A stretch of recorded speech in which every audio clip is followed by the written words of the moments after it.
నమస్కారములు. ఈరోజు మనం నేర్చుకోయే విషయము తెలంగాణ కవులలోనైనా ముఖ్యమైన వ్యక్తి చేమకూర వెంకట కవి గురించి నేర్చుకుందాం. అతను రచించిన రచనల్లో 9వ తరగతిలోని మొదటి పాఠమైన ధర్మార్జునులు గురించి మనం నేర్చుకుందాం. ఆయన తండ్రి లక్ష్మణ మహాత్య. ఇక్కడ ధర్మార్జునులు అనగా ధర్మరాజు అతని యొక్క సోదరుల గురించి, వారి పరిపాలన గురించి ఈ పాఠంలో ఇవ్వబడినది. ఇక్కడ రఘునాథ నాయకుడికి ఈ అంకితం ఇవ్వబడం జరిగింది. సారంగధర చరిత్ర, విజయ విలాసం అనేవి ఈయన రచనలు. ముఖ్యంగా సారంగధర చరిత్ర, విజయ విలాసం అనేది చాలా ముఖ్యమైన రచనలు. ఈయన 17వ శతాబ్దానికి చెందినవాడు. వారి తండ్రి పేరు లక్ష్మణ మాత్య.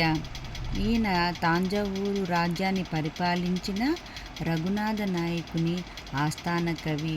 రఘునాథ నాయకునికి అభినవ భోజరాజు అనే బిరుదు కలదు.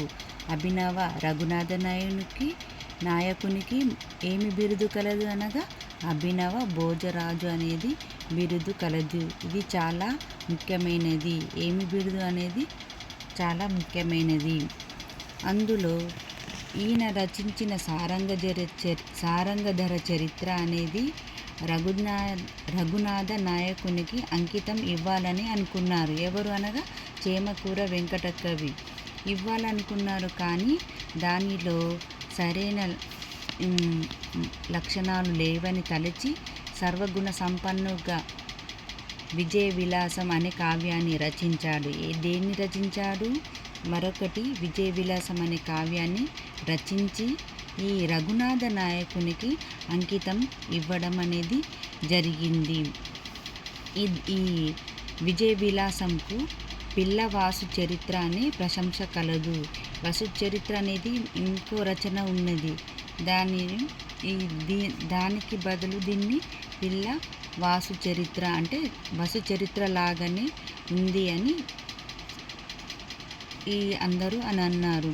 విజయ విలాసం అనేది కావ్యంకు ఇది తెలుగులోని పంచమహాకావ్యాలలో సరితూగగలదని విజ్ఞకులు తలుస్తున్నారు. అంటే పంచమహాకావ్యాలలో ఒకటిగా ఉండాలని అందరూ అంటున్నారు. ఈ కథలో అవసరమైన చక్కని మార్పులు చేసి ప్రతి పద్యం చమత్కారంగాతో కూడుకున్నది. స్వతంత్ర కావ్యంగా విజయ విలాసాన్ని రచించి రఘునాథ నాయకులకు ఈ విజయ విలాసాన్ని అంకితం చేశాడు. అంటే చేమకూర వెంకట కవి. ఈయన 17వ శతాబ్దానికి చెందినవాడు. వారి తండ్రి పేరేంటిది? లక్ష్మణ మాత్య. ఇక్కడ ధర్మార్జునుల గురించి అంటే ధర్మరాజు తన సోదరుల పట్ల ఏ విధంగా ఉన్నాడు, ప్రజల పట్ల ఏ విధంగా ఉన్నాడు, ధర్మనిరతిని ప్రదర్శించాడో తెలుసుకునేందుకు ఈ పాఠం అనేది ఇవ్వడం అనేది జరిగింది. తెలంగాణ కవులలో చేమకూర వెంకట కవి గొప్ప వ్యక్తి. అతని రచనలు ఏంటిది? సారంగధర చరిత్ర, విజయ విలాసం. ఎవరికి అంకితం ఇచ్చాడు? రఘునాథ నాయకునికి అంకితం ఇవ్వడం అనేది జరిగింది. రఘునాథ నాయకునికి బిరుదేమిటి?